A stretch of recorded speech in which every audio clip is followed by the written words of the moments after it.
Right, let's stay with the story now and speak to SABC News parliamentary reporter Abra Barbier, who is joining us. Abra, a lot being said there, and stopping short of calling it treasonous and saying this is your home. You only have one home, but if you believe that what Mr. Trump is offering is, good enough, maybe take him up on his offer. A lot being said about what AfriForum and Solidarity have been doing in the US. Bongiwe, good evening. Just before this crossing, myself and my colleague Sitlem Kize, who was with me at the briefing this morning, we were discussing the content, and we were actually saying to each other that it's been a long time that we've been in a post-cab briefing where there's just been so much content, so much information, so much news coming out, because there is just so much happening at the moment in South Africa and across the world. And of course, this involves South African geopolitics as well, our relations with the US, and then of course, what these Afrikaner lobby groups have been doing. And I also just want to put it out there that the minister did not use the word treason. We as the media asked, does this not equate to treason? And she made it very clear that she didn't use that word. So I just want to make sure we get that message across. But her response was, effectively, she was saying, but why do we want to give these people a platform? Why do, I think her exact words were, why do we want to, basically, why must we give them any credibility? I think, why must we make heroes out of these people? And yes, she and the president, they agree that these people are doing lots of damage to the country, which is basically, I think, what everybody has been coming out and saying. But they obviously disagree on how we're going to tackle it, where we heard the president saying, let's stick together, stay behind, let's build the country together. We had the minister in the presidency saying, go. You've got your invitation. If you have so many issues with the country, then go. So, it's going to be very interesting how this plays out.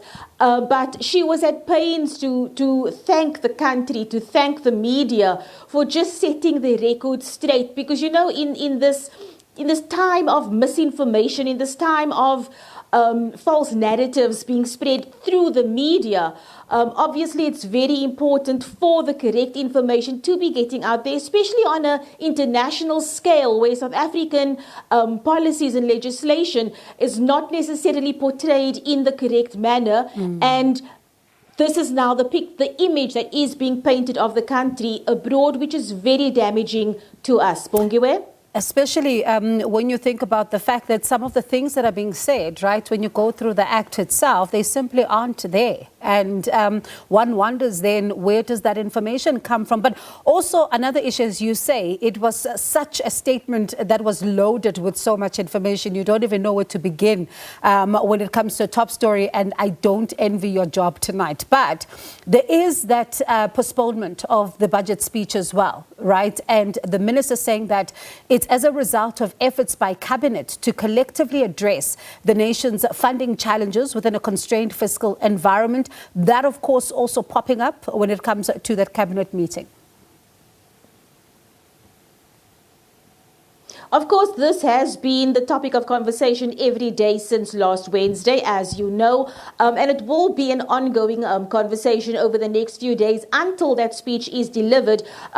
So where we will eventually see where concessions have been made, where deals have been, where the parties made deals, but also what the minister in the presidency said today, because somebody asked a question about, we heard a rumor that things aren't well behind the scenes, that political parties within the GNU are still butting heads over what the budget should say and how it should look. And the minister in the presidency was very, she said, no, in cabinet, we are not wearing political party jackets. Everybody in that cabinet, we are one cabinet and we are there to work for the good of the entire South Africa. So she said this meeting on Monday, this special meeting that's happening on Monday, and she made it very clear, it is to allay fears, it is to put aside rumors. They don't want any fear-mongering and rumors. They want the correct information to go out there, that they are meeting with the Treasury and the Minister on Monday.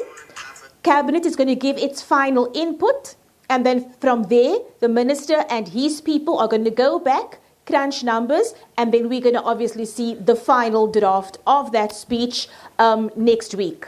All right, Abra, thank you so much for that update there, and just wrapping the day for us. Lots of stuff coming out from that particular briefing there post the cabinet meeting. That's my colleague, SABC News Parliament reporter, Abra Barbier.